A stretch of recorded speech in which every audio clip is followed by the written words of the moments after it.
When investigators at the Alachua County Sheriff's Office reopened Judy MacFarlane's case, they found strange details, things that just didn't make sense, like where her body was found. How did it get there? It still remains a mystery. Detective Kevin Allen remembers when he first reopened Judy MacFarlane's case back in 2015. I think it is just the wildest story I've heard since I've been here at the Alachua County Sheriff's Office. It began in January of 1992 in Gainesville. Judy MacFarlane was 30 years old and a mother of 4 young children. Separated from her husband, but enrolled in a college program and active in her church, attending a Bible study every Monday night.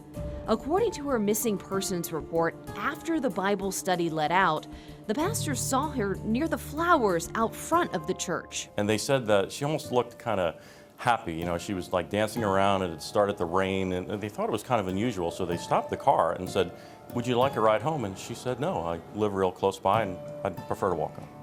That was the last time Judy was seen alive. She was reported missing 2 days later by her younger sister.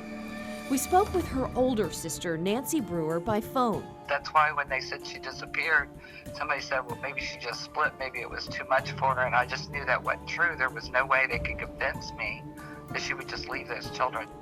Judy, a devoted mother, had vanished. But 6 months later, her remains were found. Judy's body was found inside an enclosed area with a locked gate with barbed wire on the top. Her body was spotted by a crew cutting grass around the pond. And that begins one of the great mysteries in this case. How did it get there? Detective Allen says the only keys to the locked gate were with the Department of Transportation. The retention pond was in the area of Northeast 29th Avenue and North Main Street, less than a mile from the church where she was last seen. It wasn't a secluded area. Detectives say surely someone would have seen a person hoisting a body over the top of the fence, and the grass had been cut at that pond shortly after Judy went missing. Crews didn't report seeing anything abnormal then. Because of the time in the water, it led to another problem for detectives. The medical examiner couldn't get a cause of death. Without being labeled a homicide, there was not much investigation done back in 1992. To my knowledge, at this point, there was very little, if any, homicide investigation into Judy's death. And it stayed that way for years, until Detective Allen in Cold Case reopened it in 2015. He began looking at the people in Judy's life at the time, including her estranged husband, Jim MacFarlane. Her husband was a convicted drug smuggler out of Canada. But Detective Allen says he had been arrested and deported back to Canada before her disappearance, and they could not put him at the scene of her death. There is another person Detective Allen has looked closely at, a man named Robert Norris, known as Bobby. He had dated Judy's younger sister. Detective Allen says one night in 1990, an argument turned violent between Judy's sister and Norris. Judy called police and led them to where Norris was hiding.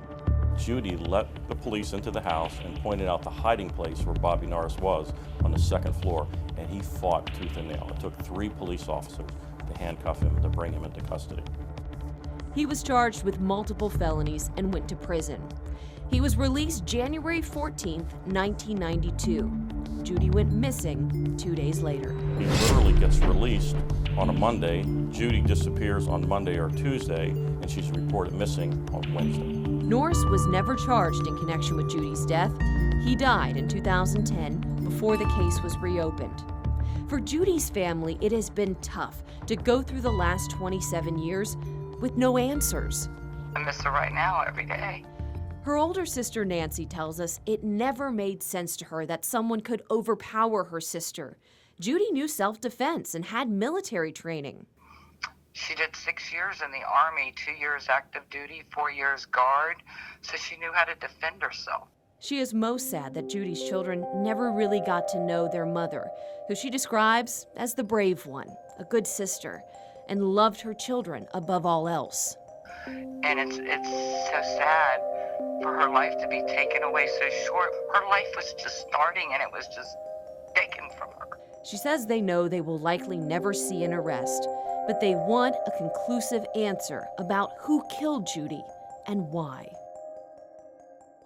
If you know anything about the death of Judy MacFarlane or the days leading up to her disappearance, contact the Alachua County Sheriff's Office. Katie Jeffries, First Coast News, on your side.